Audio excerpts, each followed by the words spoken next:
I was 22 when I was raped. I was 19. I was 20. I didn't report it for, 1,000 reasons, a million reasons. It was somebody I was involved with. It was a friend of a friend. My drug dealer. Met this photographer by myself. I got very drunk.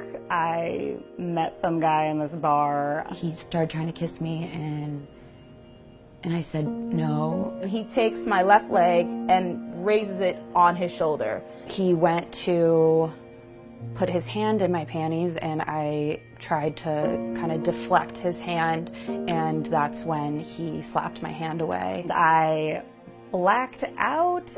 I was fighting pretty hard at this point, just saying no, please don't, please don't. I came to, internally I was shaking. I was really trying to look as calm as possible. And I could tell that something that I hadn't wanted to happen happened. He held me down and he forced himself inside me. I was being pleasant and nice just so I could remain safe and get out of there. And I kind of just ran out into the street with my pants on inside out and my shoes off. And he sat up and he looked at me, and that was, I guess, the scariest moment for me, because I could tell he was deciding whether he was actually going to stop or not, and that was the moment that I realized that I had thought I was in control of a situation that I was not in control of at all. And I blame myself for putting myself in that situation. I knew that I had no proof.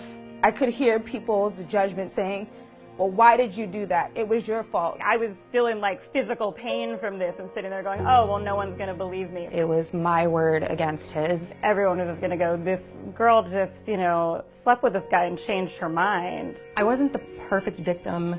I figured, who's gonna believe some cokehead college girl? I didn't try to fight him off, or I didn't slap him around, or, I didn't pick up the phone and call 911. I didn't know that I was important enough to draw boundaries around what people could and couldn't do with my body. Who wants to come forward with the literal most violating thing that can happen to you, relive it, and then have people telling you that you're making it up? I thought I would just be better off trying to put this behind me. I couldn't imagine pressing charges and then having to sit in a courtroom and look at his face over and over. I thought, well, that's giving him what he wants. I'm spending more time on him, or spending more energy on this. I imagine, and I think rightfully so, that it would have been more traumatizing for me in many ways had I reported it. It's up to a survivor to decide what they do with their story. It's up to them if they want to report it or not. I don't want this to be a part of who I am. I hated myself a lot at the time. We are violated, we are harassed, we are touched, we're trapped, we're scared. And we just take a chip on the shoulder and we keep our lives going, and that's not fair to us. And I think it would be wrong to tell them that they don't get to decide what happens next.